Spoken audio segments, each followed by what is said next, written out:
Breaking చేస్తున్నాం. Bengaluru south BJP MP Tejasvi సూర్యపై CPI Narayana ఆగ్రహం వ్యక్తం చేశారు. ఏపీ తెలంగాణ విభజనను ఇండియా పాకిస్తాన్ విభజనతో పోల్చడం దారుణమన్నారు. పార్లమెంట్లో బిల్లు పాస్ అయినప్పుడు సుష్మా స్వరాజ్, వెంకయ్య నాయుడు ఆమోదం తెలిపారని గుర్తు చేశారు. తేజస్వి సూర్య వ్యాఖ్యలకు వెంకయ్య నాయుడు, కిషన్ రెడ్డి సమాధానం చెప్పాలన్నారు.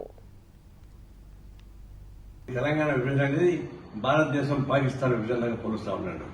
మరి ఆ రోజు విభజన చట్టాన్ని ఆమోదించేది సుష్మా స్వరాజ్, భారత బీజేపీ నాయకురాలు, లోక్సభ నాయకురాలు ఆమోదించింది.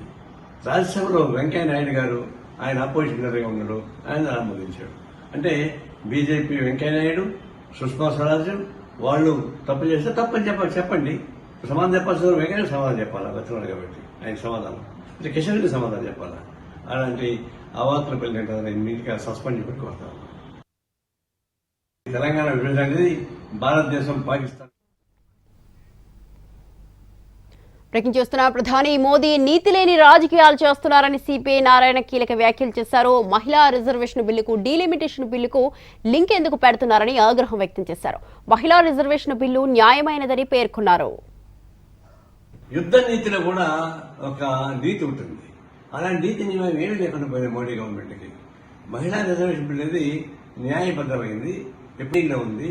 గీతా ముఖర్జీ గారు రాసినటువంటి రిపోర్ట్ ఆమోదించినటువంటి రాజ్యసభలో, లోక్సభలో ఆమోదించాలా. దాన్ని ఆమోదించడానికి దాని మధ్యలో ఒక రిజర్వేషన్ బిల్లు, డీలిమిటేషన్ బిల్లు తీసుకు పెడతా ఉన్నారు. అంటే పాయసం ఇస్తూనే విషగుడి జోడించి రెండు కలిపి తాగండి అని చెప్పేసి అనే పద్ధతుల్లో మహిళా రిజర్వేషన్ బిల్లులు తీసుకెళ్లి డీలిమిటేషన్లో పెట్టి రెండు ఆమోదించమని చెప్పండి. ఆమోదించకపోతే మహిళా వ్యతిరేక బ్లాక్మెయిల్ చేస్తారు. మహిళా ఆటోమేటిక్ బ్లాక్మెయిల్ చేస్తాను దొరికేది ఈ బీజేపీ కనిపిస్తా ఉంది.